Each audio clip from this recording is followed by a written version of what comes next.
Hello, I'm author Ruth Wheeler, and I'm going to read to you from my novel, The Extreme Autograph Hunters. I'm going to start at the very beginning from the prologue and see how we get on from there.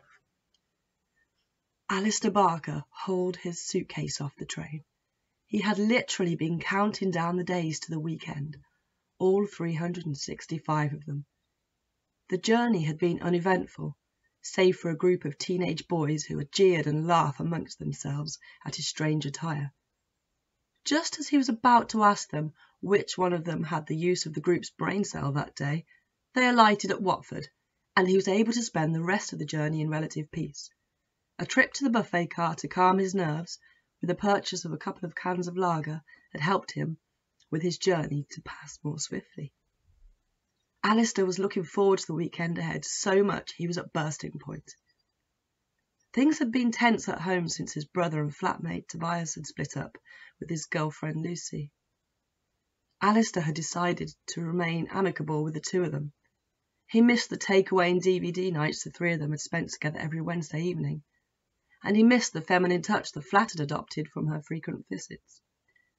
Now the sink was perpetually filled with dirty crockery, and the stench of sweaty feet in the living room was no longer masked by her white musk perfume. Lucy was fun and clever and interesting, and even wouldn't complain when he and Tobias watched 2 Stargate episodes in a row. She was quirky and interesting, her much-loved rusty old bright yellow Mini and the offbeat way in which she dressed all added to her devil-may-care attitude. Alistair's brother would never find anyone else like her. How had he let her go? Towards the end of the relationship, it seemed that Tobias was too interested in counting his comics to even notice she was even there. Lucy had been brave enough to be the one to make the decision to end what was left of the relationship, and Alistair respected her for that, but he did miss her company. There weren't many girls in the area in which they lived who were as cool as her. Most of the interesting people Alistair knew he spoke with online, people like Jeremy. Alistair had first encountered Jeremy at the previous year's ZealCon. The two of them had been in contact ever since, as they discovered that they had a mutual passion for many of the same things, delighted in the fantastical, and shared a world of escapism. For all their similarities, however, Alistair was often puzzled by his friend. He had ideas which Alistair just could not connect with, ideas about God. He seemed to get just as enthusiastic about events at his local church than the next science fiction convention. Alistair preferred proper escapism. He believed religion was a waste of time. Alistair respected Jeremy's beliefs for the most part, although he did enjoy the occasional jibe. He admitted to himself that he revelled in winding Jeremy up. He had insisted one day on calling him Jezebel, and it had stuck. Jeremy had given up on rebuking him for the ridiculous moniker, but Alistair suspected that it still irritated him. 1 year on, which is why Alistair had no reason to discontinue using it. Alistair grinned to himself, wondering whether Jeremy really was going to arrive in full Sir Cuthbert's Remarkable Adventures Through Time costume as he had planned.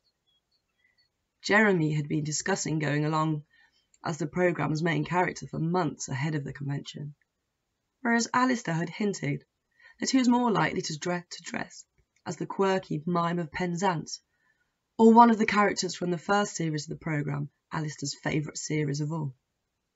He had managed to keep his costume a secret until his arrival at ZealCon, and he was looking forward to discovering whether other attendees would be able to work out which character he was dressed as. He liked to mystify. He stepped onto the escalator which took him up to Birmingham street level. Alistair smiled. He'd just remembered another guest who was appearing this weekend. Struggling with a case handle, train ticket and mobile phone, he hastily sent his friend a text message. Jeremy Cope was on the train to Birmingham too. It wasn't a long journey from his suburban home in the Midlands. But since his train had pulled away from the station, he'd received no less than 15 text messages from his convention companion, Alistair Barker. They were all in a similar vein, all in excited tones, and all regarding the weekend ahead. "You'll never guess who's been added to the guest list," one of them had said. "William Shatner, Captain Kirk himself." Another message, more mundane in subject matter, but carrying just as much momentum, expressed, There's a new sandwich shop which is open right next to the convention hotel. We'll be sorted for tune and mayo, Jezebel. The two young men were both travelling to ZealCon, the largest hotel-based convention for fans of science fiction and fantasy the Midlands had to offer. Jeremy and Alistair lived in different parts of the country and had met at the previous year's events while queuing for autographs. They were both dressed as Marlowe the Great from their favourite television programme, Sir Cuthbert's Remarkable Adventures Through Time, which had been the initial topic of conversation, a conversation they were still having 12 months on. Jeremy remembered that they had gelled almost immediately, having discovered their shared passion for an abundance of genre shows and novels. They were both fanatical to an obsessive level, and rejoiced in their collection of autographs, memorabilia, and even some film props. Jeremy was the most complicated of the two. He took everything in, mulled it over, and resisted saying anything aloud that wasn't either intelligent or relevant. In his opinion, the world would be a much better and quieter place if everyone took this approach. He was aware that his view on the world was not like everyone else's. He didn't know many Christians his age who was also obsessed about other things, and he felt he didn't quite fit in anywhere. Nowhere apart from ZealCon. And even there his best friend away from home teased him relentlessly. But he didn't mind because Alistair was fun, and he knew he didn't really mean it. Alistair made up for it tenfold by making him laugh, and laughter was exactly what he needed. Jeremy lived with his parents, Rebecca and Paul Cope. Rebecca was the newly ordained vicar at the local church, and Jeremy loved his parents immensely, but sometimes found their fussing a little intense. He was in his 20s now, and if he took Melanie, the drummer from the worship band, out for a drink, he didn't need the entire St Anne's home group discussing it while he was in the next room eating his shepherd's pie and gravy. He couldn't so much as blow his nose without appearing in the weekly newsletter at church. If ZealCon had anything to offer, it was anonymity. Jeremy sipped a particularly refreshing can of cider and sat back in his seat as the train clacked its way over the tracks. He let his eyelids close and enjoyed the peace. But the peace was short-lived, as he felt his mobile phone vibrate in his pocket once again. Jeremy had set it to silent mode, so as to avoid any more disapproving looks from the middle-aged couple who were seated across the aisle.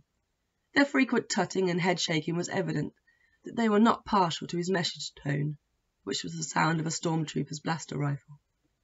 "Hey, you'll never believe the latest, Jezebel. It's here. The TP is going to be at the convention. Not just a replica, but a prop from the actual show." Jeremy let out an audible whoo. He didn't realise he'd done so until a loud and favourable cough pierced the air. Jeremy looked up at the disapproving couple, their scowls competing with each other in some kind of subconscious judgmental contest. But Jeremy didn't care. He simply grinned and announced to the strangers, "The actual temple perambulator from Sir Cuthbert's Remarkable Adventures Through Time is going to be at ZealCon." Well, it was an intelligent and relevant statement after all. I shall hopefully be reading from the next chapter in the next video. Stay tuned. Thanks.